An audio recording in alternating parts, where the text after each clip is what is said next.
Verse 8 says that they heard the Lord walking in the garden in the cool of the day, which implies multiple things here.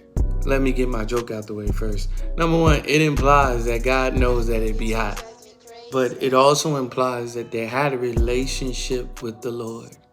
There were other things in the garden, but to know that it was him implies some closeness of relationship already happening between the three of them. Growing up as a child, when my parents would walk in the door, I could tell who was walking in the door just by the sound. Just by the sound. I knew that my mother was walking in the door by the jingling of the keys. I knew my father was getting ready to come in just by the hum of the engine. I knew their sound because I knew them. They heard him and they hid themselves. This is twofold. The word of the Lord is not always this great thing to hear, especially when you are in sin. It first makes you aware of your present state and makes you aware of what you have done. It can be good news and it should be good news, but we got to remember that Adam and Eve were not viewing God in the proper light.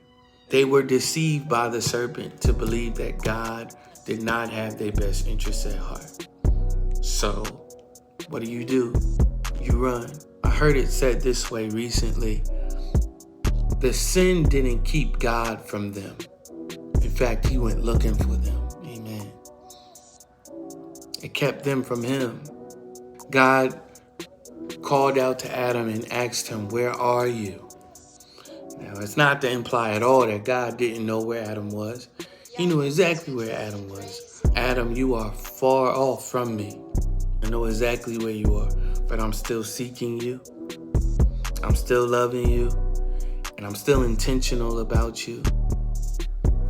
Adam said, "I heard the sound of you in the garden, and so I hid myself because I was naked." Adam, you were already naked. You were always naked. You're not hiding anything from God. Come to him.